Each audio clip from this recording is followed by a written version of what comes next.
From the land to Grant University in Urbana-Champaign, Illinois, this is the Closing Market Report. It is the 26th day of November, 2025. I'm Extension's Todd Gleason.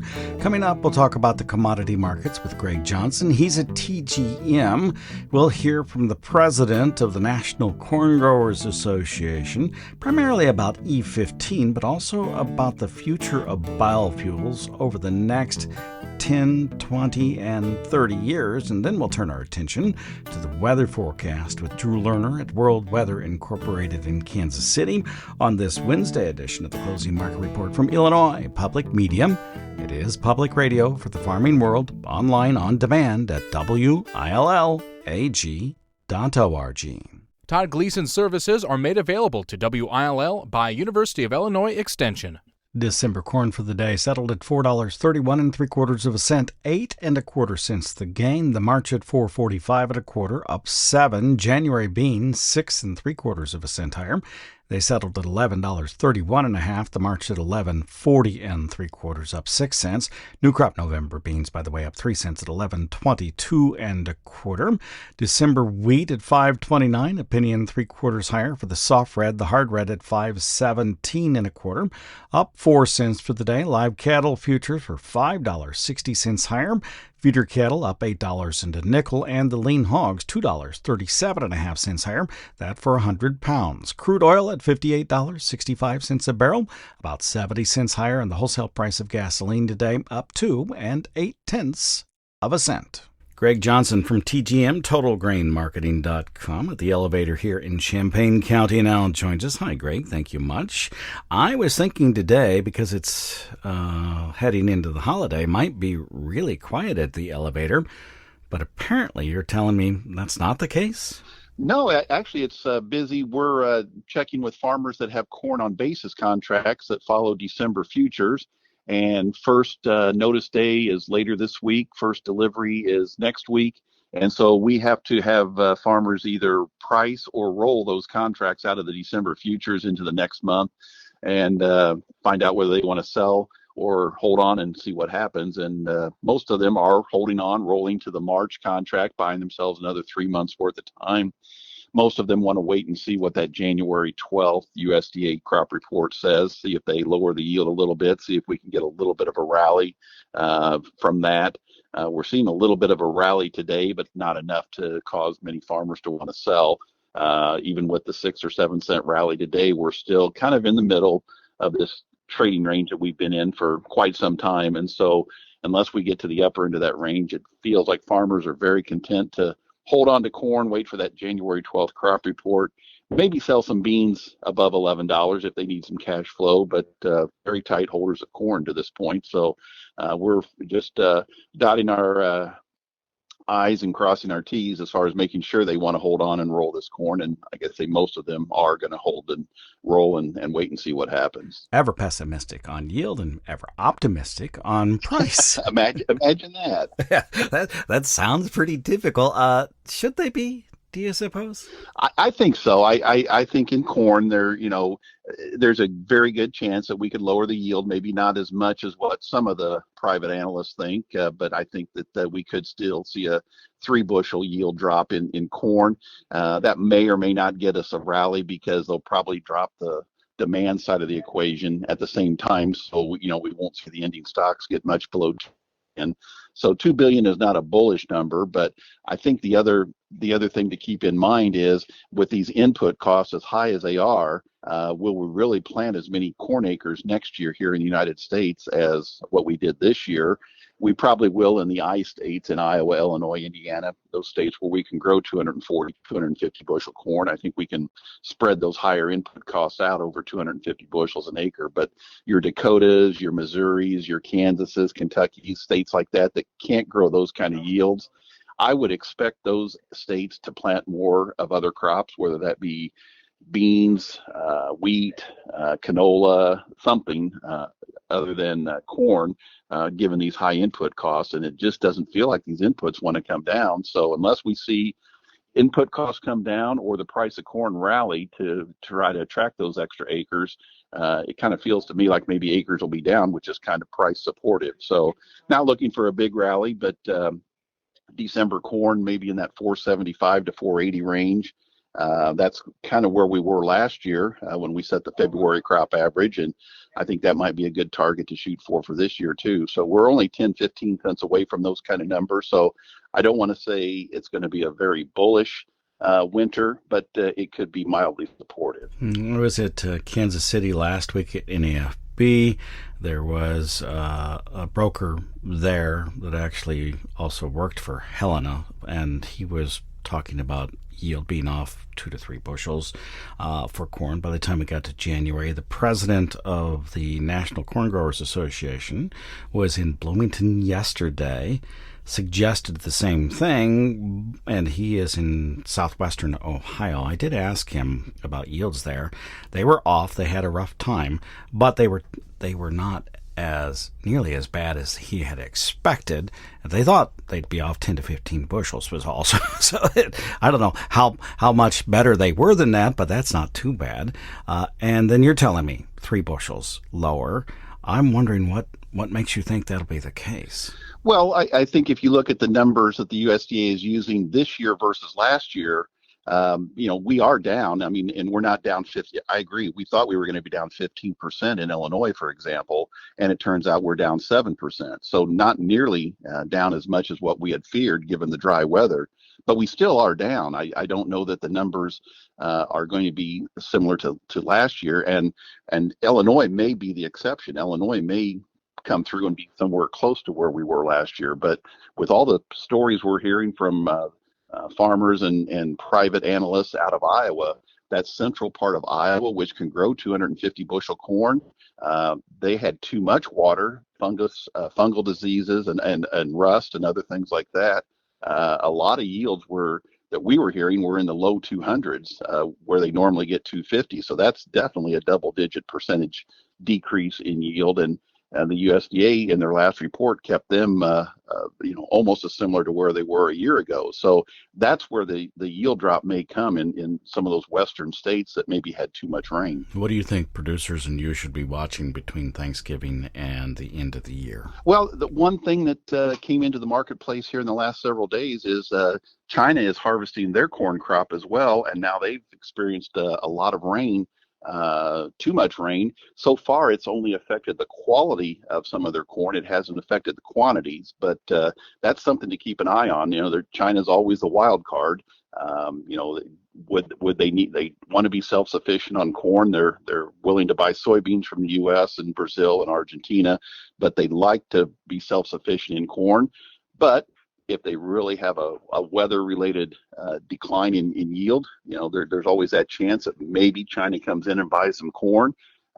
So that's something to keep an eye on. Other than that, I think it's just trying to get to our target prices, 475 December corn for next year, and 455, 460 on the March corn. That's all. Those are both 10 to 15 cents higher than where we are today. So like I say, I think I'm friendly corn, but I'm not wildly bullish corn. I think farmers should be ready to pull the trigger and get some sales made if we do see those prices get back up to the upper end of the ranges. China really working hard with corn, particularly part of that was the acquisition by a Chinese company of Syngenta a few years back, and then the push to try to mechanize much more of their crop production. Harder to do. Lots of smallholder farmers in that nation.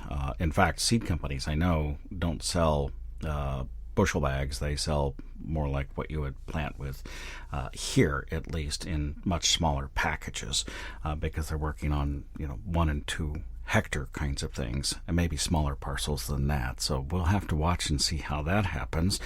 Livestock industry, beef producers and production have had an interesting couple of weeks, actually had an interesting fall, but between them and still not having the herd size there, and avian flu, do you think there is an issue related to feed usage in the United States at some point? Well, I think the feed number is way too high. I think the USDA, when they raised the yield, they said, well, we have more bushels. We have to figure out a way to get rid of it. And so they upped the the ethanol numbers, they up the feed usage numbers, and they up the export numbers. Now, the export number may be justified, but I still have maintained for months, and I still maintain that that feed usage number is too high. I mean, the latest cattle on feed number was 98% of a year ago. We're feeding less than we were a year ago. We're feeding the least amount of cattle here in the U.S. in over 70 years. That does not argue for higher feed usage, in my opinion. So I guess I'm still waiting for USDA to lower that feed usage number, but they probably won't until they lower the crop size, which would be on that January 12th crop report. Greg, you have a great Thanksgiving holiday, and we'll talk with you again next Wednesday. Thanks, Todd. You too. Greg Johnson is with TGM. A couple of reminders. First, the markets are closed tomorrow for the Thanksgiving holiday in the United States. They will be opened Friday for a shortened trading day. We'll record Commodity Week this afternoon. It'll run tomorrow during the closing market report slot and on Friday as well during the closing market report slot.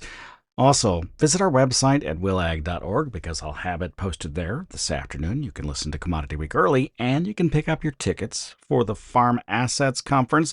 That's coming up on the 12th day of December in Bloomington at the Agri Center. It's really easy to get to.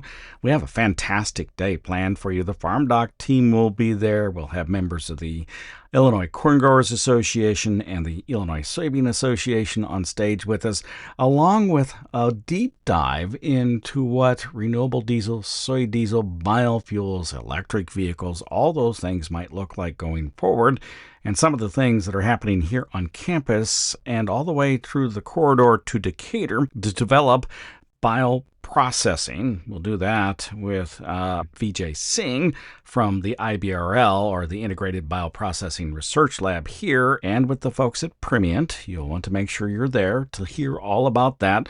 The Farm Assets Conference, $80, includes the whole of the day and your meal at the noon hour.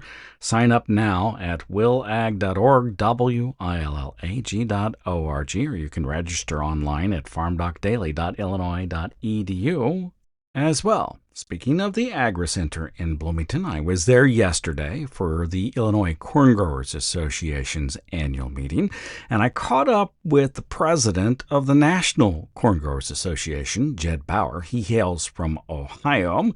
I asked him to tell me a little bit more about higher ethanol blends and what farmers need from Washington, D.C. to succeed. Here domestically, working on hopefully get this E15 over the hump here at the end of the year, the first quarter. As that comes full circle, gets fully implemented, it's potential for 2 to 2.5 billion bushel more grind.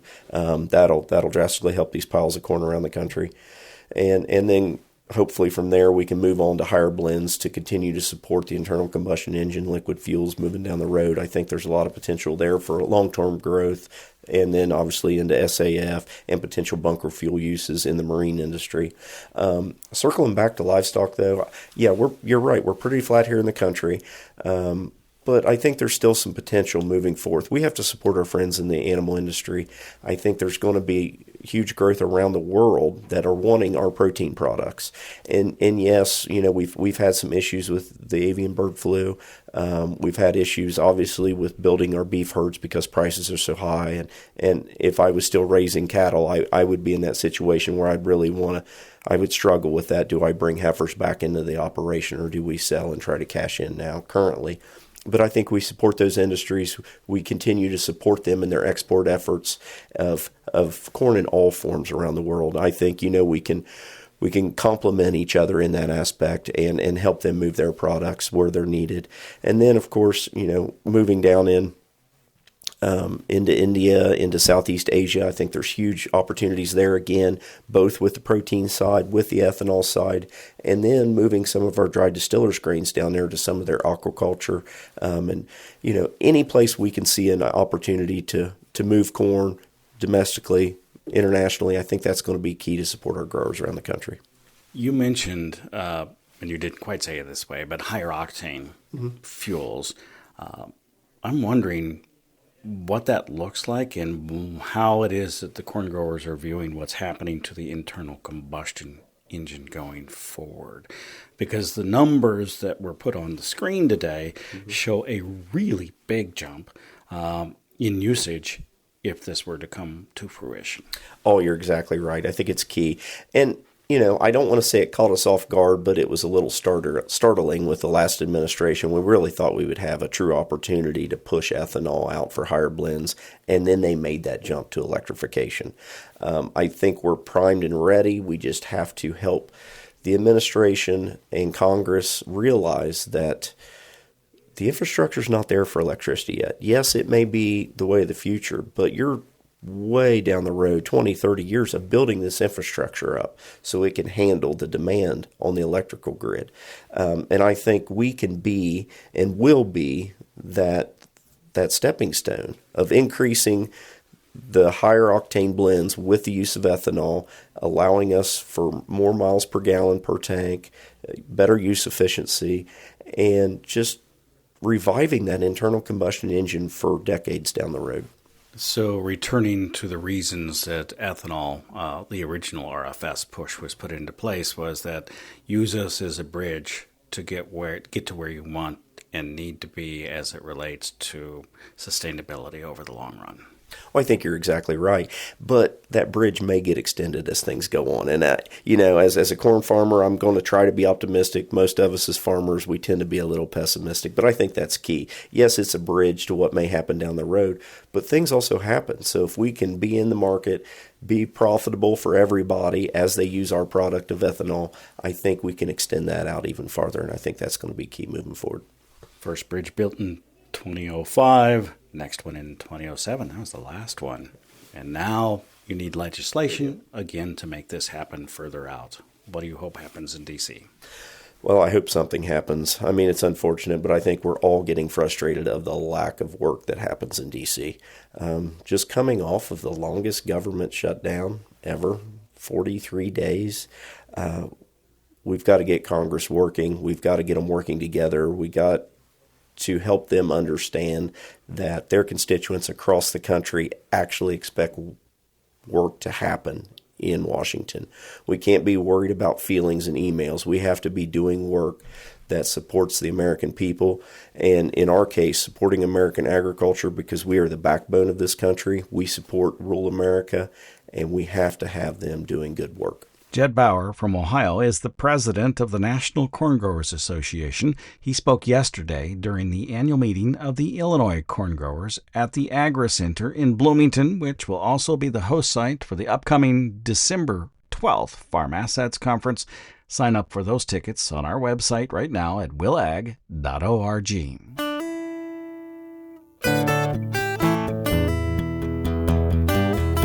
Let's check the weather forecast now. Drew Lerner is here. He's with World Weather Incorporated in Kansas City. Hey, happy Thanksgiving to you, Drew. We appreciate you being with us. Cold weather for Thanksgiving. Tell me about it, and then the travel as people try to move back home at the end of the weekend. Yeah, it's definitely going to get cooler out there. I think the good news on that front is that it's not going to be as cold as what I think a lot of us have been fearing, but nonetheless, it's still going to be cold. It doesn't matter how you slice it. It's going to be cold. Our lowest temperatures as we go forward through the weekend are going to slip down into readings that will be in the single digits. I'm talking about in the northern plains now. Let me scare you first about that. Single digits for afternoon highs will occur in parts of that region as we get to the end of the weekend. And then as we move into the nighttime hours up there, we're probably going to see some temperatures in the negative single digits, perhaps even some negative teens in a few spots. That's North Dakota, though. For the heart of the Midwest, the situation isn't going to be nearly as punishing. It's still going to be cold, though. We expect to see those temperatures tomorrow slipping down into the 30s across the heart of the Midwest, some 20s further to the north. And then by the time we get to the end of the weekend and early next week, that's when the coldest air will be here, and we'll be looking at teens and 20s for highs. Now, that's pretty nippy no matter what time of the year it is. Our lows at night across this region aren't going to get tremendously colder than that. but we are going to see those readings slip down into teens again. Maybe there would be a couple of upper single-digit readings to the north.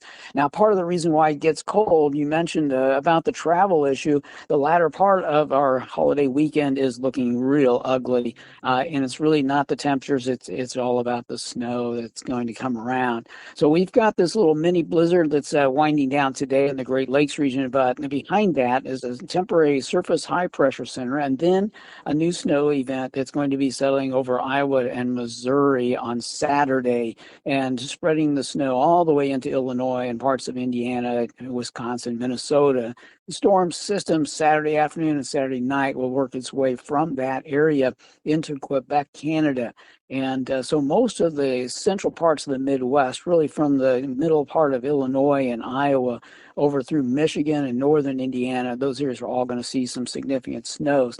Looks like most of it will be in the range of 3 to 6 inches, but there's going to be some 9 to 10, maybe 12-inch amounts in a few spots. Parts of Iowa and Wisconsin and northwestern Illinois will probably be in the ground zero area for the greatest amounts. Now, it'll rain to the southwest of that. And I should point out it's going to get windy behind this event, too. We've already had wind here today and yesterday, but we're going to have more of it. And so I won't call it a blizzard, but we'll have some serious blowing snow on the backside of that storm. Let's turn to some warmer climes. South America in the midst of its growing season. Any changes that we should know about? Probably the biggest change that's taking place here is we're doing a flip-flop now for Brazil. Instead of being drier biased in the north and wetter in the south, we're going to go the other way. And so this weekend, we will see rain occur across many of the, actually most of Brazil in general.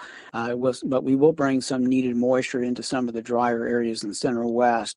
And then next week, we will dry out the south additionally. We've already been drying down a little bit from Rio Grande do Sul into parts of Paraná here recently, but it's not too dry. It's really a pretty good environment.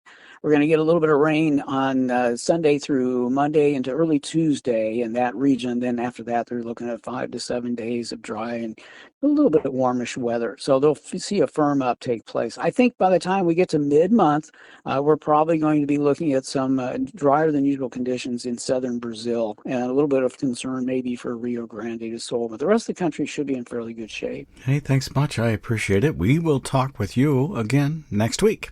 Great. Have a great Thanksgiving. You too. That's Drew Lerner. He is with World Weather Incorporated in Kansas City. Joined us on this Wednesday edition of the Closing Market Report that came to you from Illinois Public Media. Online on demand at willag.org, willag.org, where today you'll find a way to register for the Farm Assets Conference. That's coming up on the 12th day of December in Bloomington. Be sure to register today. Don't wait. $80 includes your noon hour meal, the FarmDoc team, and so much more. All the details at willag.org. Don't forget, tomorrow is a holiday for Thanksgiving. The markets are closed. Our Commodity Week program will air during this segment tomorrow. And then Friday, the university has a holiday, and Commodity Week will again air on Friday afternoon, but not as usual. It'll be in this Closing Market Report slot. Thanks for listening. You have a great Thanksgiving holiday. I'm Illinois Extension's Todd Gleason.